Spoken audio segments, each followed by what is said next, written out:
Matt? Okay. I don't know if I'll be able to explain this exactly the way I wanted to, but one thing you can consider is what types of things may or may not qualify as free will. How do we actually want to define free will? And the first possible definition of free will is complete control over all of one's actions. This notion of true and absolute free will, which I think, and you can correct me if we're wrong, we would all agree is absolute utter nonsense. It would render us as gods, and I think it's a good explanation of the logical contradictions that come up in that. Please dispense with that. Yes. Yeah. So we can chuck out that notion. May I cut in just a second? Dennis, are you, just to clarify, your definition of free will then does not require total ability to do anything you feel like under all conditions. No, never has. Right. Okay. So, I mean... Well, that's an important distinction to make. I just want to throw in, there are certain things that we can't do, like jump up in the air, flap our wings, and fly. Right. We are physically incapable of that. Yeah. And similarly, we are actually mentally incapable of doing a lot of things, like I could not jump across the table and strangle you to death right now. I mean, I could think about it. Could. No, I couldn't. Why not? Because, well, you would say that my mind is... my mind is mechanistically determined not to do that. I do not think that as matters stand now, in the next moment, with no like self-defense required or anything, I could just walk over there and kill you. I think it would be impossible given my current mental state. Okay. And I think that's the same kind of restriction that prevents me from jumping up in the air and flying, just a different set of restrictions. Right. The but circumstances in which you find yourself. The fact that I can't do something extreme like that doesn't mean that I can't make the choice to either stand up or sit down. I mean... No, of course you can make that choice. Okay. Excuse me? Sorry to interrupt. You can make the choice whether to stand up or sit down? Yeah. But isn't the machine of his brain can make that choice, just like a computer can make a choice. Isn't the making of a choice the definition of, or isn't that a demonstration of an exercise? Isn't that an exercise of free will? Well, then what's the difference between will and free will? Please explain. Why add the word free? That's a fair question. If it's just that's a decision, a fair question. Computers can do that. I was asking for a clarification. I'm not. Okay. I'm sure we'll get back to that. Right. Okay. I'm sorry I interrupted, Matt. No. And I'm sorry I interrupted you. Okay. And now, rolling back the stack, it goes back to me and then to Matt. Hi. Yeah. Hi, Matt. No. Okay. So if we dispense with this notion of completely free will as absurd, and I think it can be used in really good arguments against the existence of a God, then I find that there's three possibilities left when we're talking about this issue, because your point about why call it free will and why not just will, what we really need to get to is what is it that we want, what is it that we feel that we have or claim that we have, etc., and how do you define it. So there are three possible positions left once you dispense with this absolute free will, at least three that I can come up with. Somebody might come up with more. One is a conscious entity that exercises no control over its actions. That's the I feel like I'm on a ride with no influence. Right.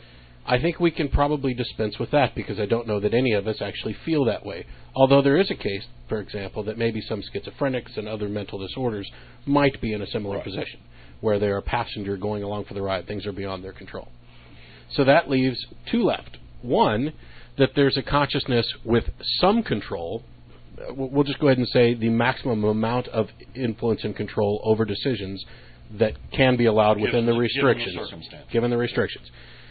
The other one is a conscious entity with the illusion of control. Okay. Now, you mean self-control? Right. Okay. Basically, I am the sum of everything that's ever happened, all of my experiences. It makes me all up into this machine that Dennis is talking about. And I act based on my desires, in the simplest sense. I wanted to get donuts today, so I went and got donuts today. And Dennis's argument, in a sense, is that there was no act of will to get donuts. It was my programming and all of the circumstances that led up to that point that made me do that. Oh, but may I ask something to clarify this? Sure. There are two words here, right? Freedom and will. Are you denying...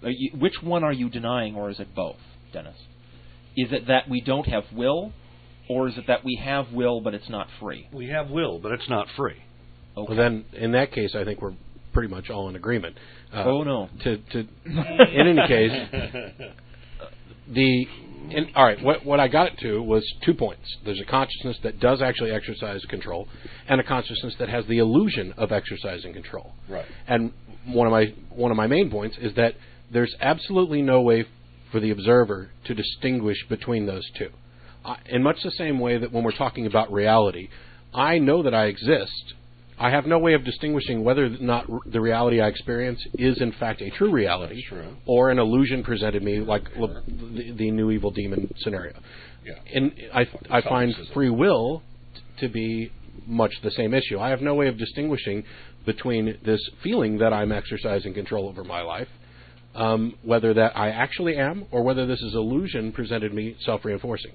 If there's no way for me to distinguish between the two, then from my point of view, they are synonymous, and it is just as valid for me to say that I have free will as it is for me to say reality exists.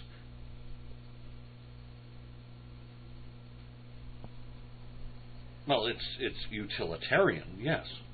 I say those things. It is, sure. I don't have much problem with the utilitarian aspect of it. There were a couple points that you made in your essay, which I probably won't be able to quote directly. You mentioned the difference between insane people and sane people. Right. And you said, why is it okay to make that distinction? And my answer would be, because we're talking about relative positions and not absolutes. Right. We're talking... We have some level of control that we recognize as being the de facto standard amount of control a person can exercise over their actions. And we recognize that these insane people, that capacity is diminished. And the same thing is true for people who have been brainwashed or hypnotized, where they've voluntarily given up control and not necessarily.